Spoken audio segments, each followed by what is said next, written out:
এখন শুরু হবে অন্য একটা রেসিপি, সেটা হচ্ছে অনেক মজার। তো ভিডিওটি দেখতে থাকুন, আসলে কি কি রান্না হচ্ছে, গ্রামের ব্লগটা কেমন লেগেছে আপনাদের আজকে জানাবেন যে এই ব্লগটি কেমন হয়েছে, কেমন লেগেছে। যারা হচ্ছে গ্রাম অনেক বেশি ভালোবাসে তাদের কাছে কিন্তু আজকের এই ভিডিওটা অনেক বেশি ভালো লাগবে। আমার বোনের রান্নাটা হচ্ছে এরকম, এই যে একটু পানি, একটু তেল, পেঁয়াজ, রসুন বাটা এগুলো সহ একসাথে কষাবে, তারপরে হচ্ছে তরকারিটা দিয়ে ব্যাস ভালো করে কিছুক্ষণ কষানোর পর এরপরে মাছ বা মাংস যেটা আছে সেটা দিবে। এমনকি মুরগির মাংস তেমন বেশি ভাজে না, হালকা ভাজে, তারপরে হচ্ছে রান্না করে। এইখানে হচ্ছে ভাবি কাঁঠালের বীজকে প্রথমে কেটে নিয়ে তারপরে এই ঘাটলার মধ্যে এগুলো ঘষতেছে, দেখতে অনেক ভাল লাগতেছে। কাঁঠালের বীজ কিন্তু পরিষ্কার করার একদম সহজ একটা উপায়। এরকম খড়খড়া জায়গার মধ্যে যদি কাঁঠালের বীজ টলে এমনিতেই পরিষ্কার হয়ে যায়। আর এই বিড়ালটা চারপাশে হচ্ছে ঘুরে ঘুরে, বিড়াল এমনি মানুষের সাথে থাকতে অনেক বেশি পছন্দ করে। তো ও হচ্ছে বাচ্চা আসছে পর্যন্ত ওকে অনেক বেশি আদর করতেছি, তাই ও আমার সাথে সাথে সারাক্ষণ থাকে। আর এখানে তো রান্না হচ্ছে, আমি বসে বসে দেখতেছি।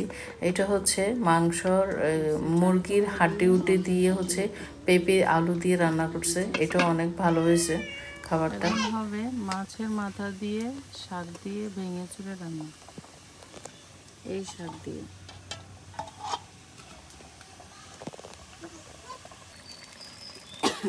এটা হচ্ছে মাছ পাতলা, আর এখানে হচ্ছে শাক, মাছের মাথা দিয়ে ভেঙে চুড়ে রান্না।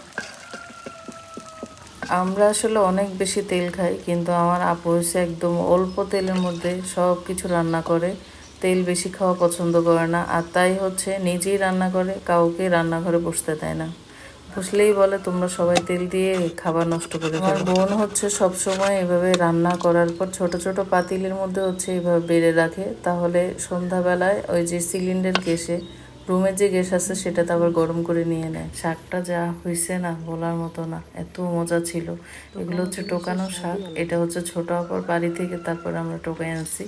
আর এই মাছ পাতলার সাথে এখন ধনিয়া পাতা দিচ্ছে, বটি দাও দিয়ে কাটবে না, হাত দিয়ে কেটে দিলে নাকি গ্রাম বেশি হয়। এইবার হচ্ছে এই মাছটাও ছোট একটা কড়াইতে ঢেলে তারপরে নেবে। আপুর কাজগুলো আসলে অনেক ভালো লাগে, যখনই আসি এই চুলার সামনে বসে হচ্ছে বোন কী করে সেগুলো দেখি। আর এখানে বসে বসে খাবার খাওয়ার অর্ধেক শেষ হয়ে যায়, মানে এখানেই আমার অর্ধেক খাবার কমপ্লিট হয়ে যায়। বাকিটা হচ্ছে যে দুপুর 3টা সাড়ে 3টার দিকে করে বসি। যা বকাবকি করে, তুমি খাবারের টাইমে খাও না, তুমি পরে আসো খাইতে, খাবারের টাইমে খাইতে আসো। কিন্তু আসলে যে আমি চুলার ধারে বসে বসে যে প্লেট নিয়ে খাবার খাওয়া শুরু করি, আমার ওখানেই তো খাবার শেষ, পরে আবার কিন্তু খাই।